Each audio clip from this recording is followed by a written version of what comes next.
පුතේ මොකද බාර අම්මා කියන්නේ ඔබ විභාගෙ ෆේල් කියලා? ඔව් තාත්තේ ඉතින් මම්මගේ උපරිමයෙන් කළා. පරිමේ කරන්න කොහොමද ඔබ ෆේල් වෙලා තියෙන්නේ? මට තේරෙනවා තාත්තේ.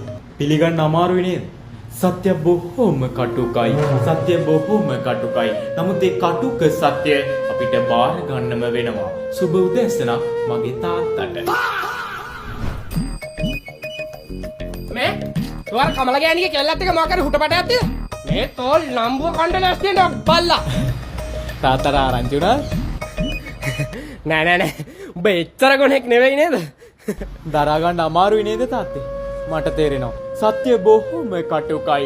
සත්‍ය බොහොම කටුකයි. අම්මට යකෝ. තෝ එනකන් තමයි හිටියේ. තෝ අර 35000 කියලා ගත්ත ෆෝන් එක මේ ලක්ෂ දෙකක්ද? මට මේ කාමරේ තිබිලා බිලක් හම්බුනේ.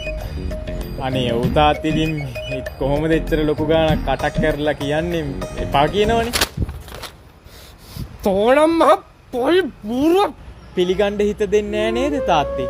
සත්‍ය බොහොම මේ ඔය මගුල කියන්න ලෑස්ති වෙන්න එපා. තාත්තේ නමුත් ඒ කටුක සත්‍ය අපිට බාර ගන්න වෙනවා. එහෙමද? සත්‍ය කටුකයිනේ. තෝ දන්නවද තු අරන් හදාගත්තේ කියලා? සත්‍ය බොහොම කටුකයි. සත්‍ය බොහොම කටුකයි. ඒ කටුක සත්‍ය අපිට බාර ගන්න. කොට බාර ගන්න.